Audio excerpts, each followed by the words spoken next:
नमस्कार दोस्तों, स्वागत है आप सभी का today current topic detail analysis में। जो आज का आपका टॉपिक है वो है आपका विधि एवं विधेयक करंट अफेयर से। और मैं हूं अर्जुन त्यागी और आप देख रहे हैं एग्जाम कंटेंट्स। और जो आज का आपका टॉपिक है वो है ट्रिब्यूनल सुधार अध्यादेश 2021।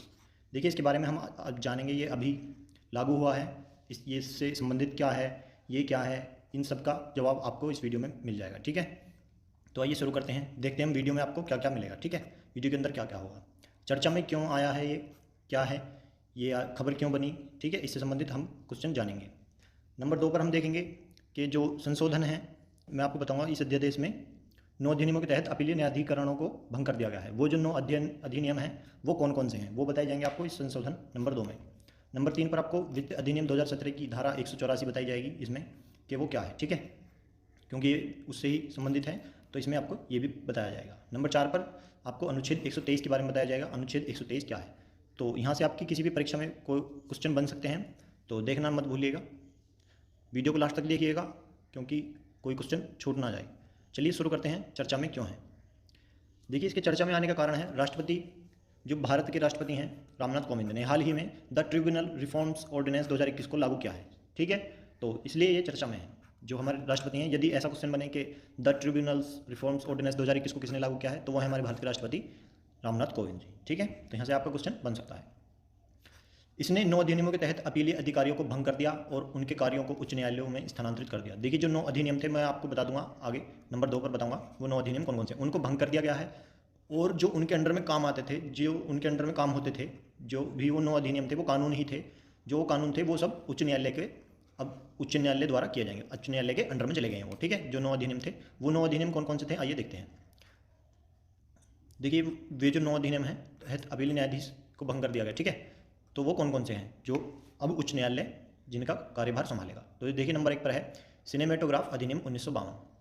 आप नोट कर सकते हैं, इनको नोट कर लीजिए। यहाँ से वैसे क्वेश्चन सीधा सीधा यही बनेगा, वन लाइनर जो आपके क्वेश्चन होंगे वहाँ से सीधा सीधा ही बनेगा कि कितने वो अधिनियम थे जिनको समाप्त करके उच्च न्यायालय को सौंप दिया है उनके कार्यभार को। ठीक है, तो या फिर वो रामनाथ कोविंद जी वाला। यदि आप किसी ऐसे एग्जाम की तैयारी कर रहे हैं कि जिसमें आपको लिखना पड़ता है, ठीक है, जैसे यूपीएससी हो गया आपका या पीसीएस, तो उसमें आपको ये डिटेल में पढ़ना चाहिए। ठीक है, तो आपको इनको देखते रहना चाहिए। आइए आगे चलते हैं। नंबर 2 पर है कॉपीराइट अधिनियम 1957। ठीक है, ये 1952 फिर 1957, मैं लाइन में ही लिखा रहा हूँ इनको 1 2 जिस जिस क्रम में आते गए और इनको समाप्त कर दिया गया। ठीक है, नंबर 3 पर है ट्रेडमार्क्स एक्ट 1999। ठीक है, ये ट्रेडमार्क एक्ट है 1999, इसको भी समाप्त कर दिया गया है और उच्च न्यायालय को सौंप दिया गया है। नंबर 3 पर है सीमा शुल्क अधिनियम 1962। ये सीमा शुल्क अधिनियम 1962 है, इसको भी समाप्त कर दिया गया है। भारतीय विमानपत्तन प्राधिकरण अधिनियम 1994, इसको भी समाप्त कर दिया गया है। नंबर 6 पर है सम्मान का भौगोलिक संकेत पंजीकरण और संरक्षण अधिनियम 1999। तो देखिए, इसको भी समाप्त कर दिया गया है और आपका उच्च न्यायालय को सौंप दिया गया है। ठीक है, नंबर 7 पर है राष्ट्रीय राजमार्ग नियंत्रण भूमि और यातायात अधिनियम। ठीक, इसको भी उच्च न्यायालय को सौंप दिया गया, इसको भी समाप्त कर दिया गया। ठीक है, नंबर 8 पर है पौध किस्मों और किसानों के अधिकारों का संरक्षण अधिनियम 2001, इसको भी समाप्त कर दिया गया है। नंबर 9 पर है पेटेंट अधिनियम 1970। ठीक है, तो ये 9 अधिनियम थे, 9 कानून थे जिनको अब समाप्त करके उच्च न्यायालय को सौंप देगा। ठीक है भाइयों, तो इनकी वजह से ही ये आपका चर्चा में अब बना है। और इसको किसने लागू किया है, जो उसको सौंपा है वो है हमारे राष्ट्रपति जी। ठीक है, तो इसके साथ ही अध्यादेश में कहा गया है कि ट्रिब्यूनल के अध्यक्ष और सदस्यों की नियुक्ति केंद्र सरकार द्वारा एक खोज व चयन समिति द्वारा की गई सिफारिशों के आधार पर की जाएगी। ठीक है, तो आइए आगे चलते हैं।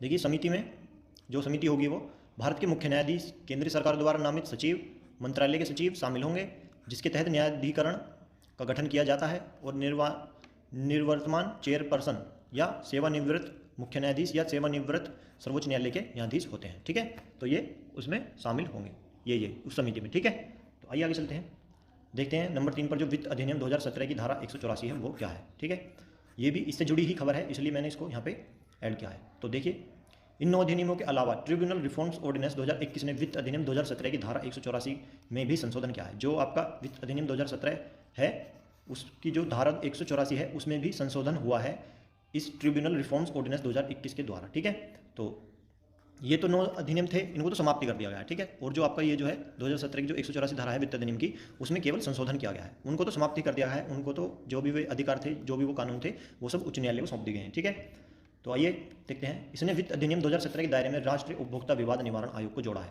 ठीक है, एक तो इसमें जो संशोधन हुआ है वो तो ये हुआ है कि जो 2017 का वित्त अधिनियम था उसमें राष्ट्रीय उपभोक्ता विवाद निवारण आयोग को जोड़ दिया गया है, और इसने वित्त अधिनियम 2017 के दायरे में निम्नलिखित निकायों को हटा दिया है। जो उसमें वित्त अधिनियम 2017 में जो निकाय थे उनको हटा दिया गया है। वे कौन कौन से निकाय हैं आइए उनको भी देख लेते हैं। देखिए नंबर 1 पर एयरपोर्ट अपीलीय न्यायाधिकरण की स्थापना भारतीय विमानपत्तन प्राधिकरण अधिनियम 1994 के तहत की गई। ठीक है, तो एक तो इनको क्या कर दिया गया है, हटा दिया गया है, इन निकायों को हटा दिया गया। एक तो ये हो गया। आपका नंबर 2 है सिनेमेटोग्राफ अधिनियम 1952 के तहत फिल्म प्रमाणन अपीलीय प्राधिकरण की स्थापना की गई है। ठीक है, एक इसको हटा दिया गया है, इन सबको हटा दिया गया है उसमें से जो संशोधन हुआ है वित्त अधिनियम 2017।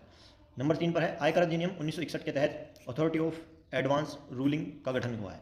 जो गठन था उसको भी समाप्त कर दिया गया है इसमें से।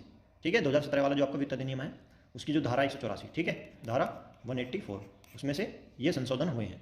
नंबर 4 पर है व्यापार मंडल अधिनियम 1999 के तहत अपीलीय बोर्ड की स्थापना। ठीक है, इसको भी समाप्त कर दिया गया है उसमें से संशोधन के द्वारा। ठीक है भाइयों, आइए आगे चलते हैं। नंबर 4 पर देखिए अनुच्छेद 123, अनुच्छेद 123 भी से जुड़ा हुआ है। वो किस तरह से जुड़ा हुआ है आइए देखते हैं। और क्या है अनुच्छेद 123?